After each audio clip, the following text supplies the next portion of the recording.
Alright everybody, so for our second video for today, I decided to take that Garden Girl stamp from Stamping Bella and we're going to color it.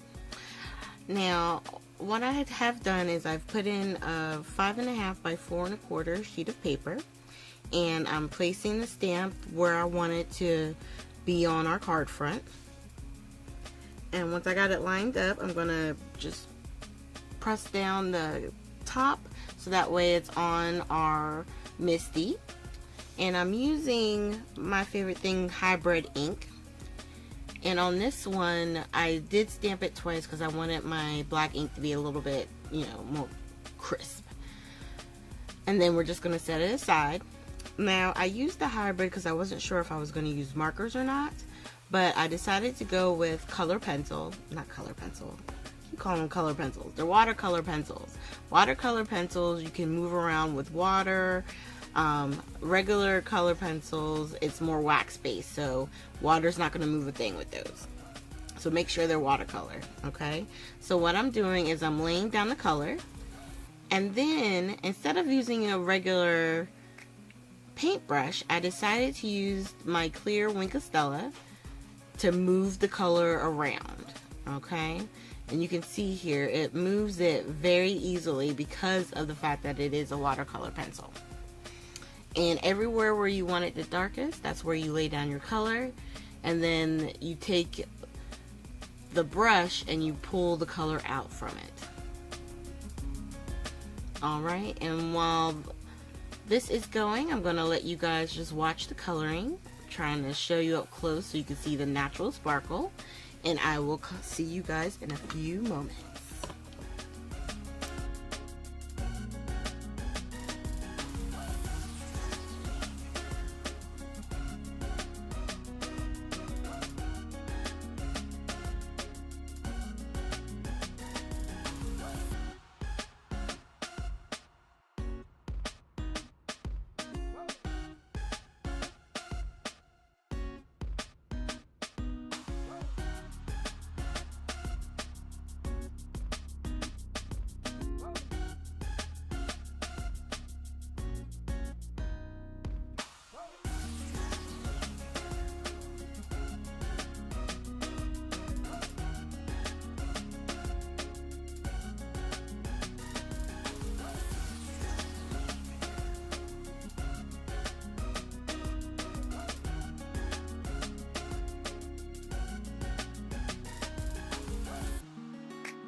Okay, now that she's fully colored in, I'm going to go ahead and do a little bit of grounding.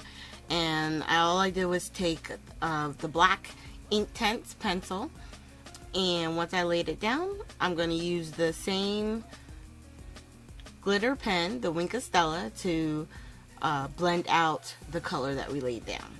Alright. Now, for finishing off the card, I did cut it down some.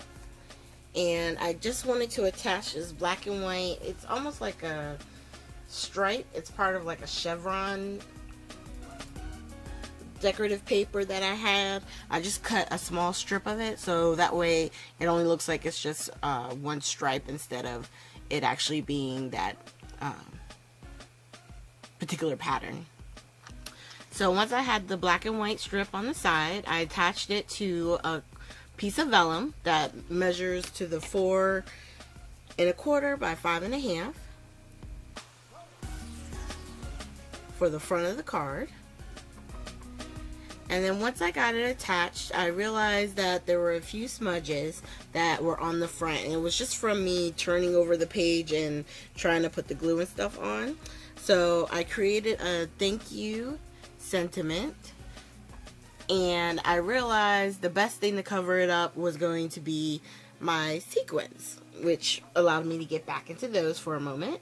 So real quick, I'm just going to lay those down, and then once I get those out, I am going to use my multimedia mat to lay down all the sequins that we pull out, and I'm just trying to find the right color combo. I had some silver, I want to say some clear. I pulled out some pink ones, but they really didn't go. They weren't enough on the purple side. So once I found the right shades, I laid those out like I said, and then we're gonna go ahead and get those attached. Now I will say, after coloring this one in, the other girls in the flowers would probably be really fun to do too. So if you're interested in the Stampin' Bella Garden Girls, there will be a link down below to the Facebook page, and all you have to do is click on it and ask to join. You can also go to the .com, and you would be able to set up an account and order right from the website as well. Okay, so there's a lot of different options, and I highly suggest it because they're super cute. What great, you know, birthday cards, or I mean, even this one is just a thank you card, and it's super pretty and it's fun. Okay, so we're just finishing up laying down our last few sequins, and that is it. This card was really fun to do, and with using the Wink of Stella, it gives it a high impact with that glitter. When the light hits it, it just looks super cool. Alright you guys, thank you so much for joining me today. Make sure you hit the like, subscribe, and share button. And make sure you check out my haul video that I did, where I actually showed the stamp that I got. And at the end, I will have links to previous videos, and if you're not a subscriber, you can also click on my picture, and it will take you to where you can subscribe to my channel. Thanks you guys, and have a great day.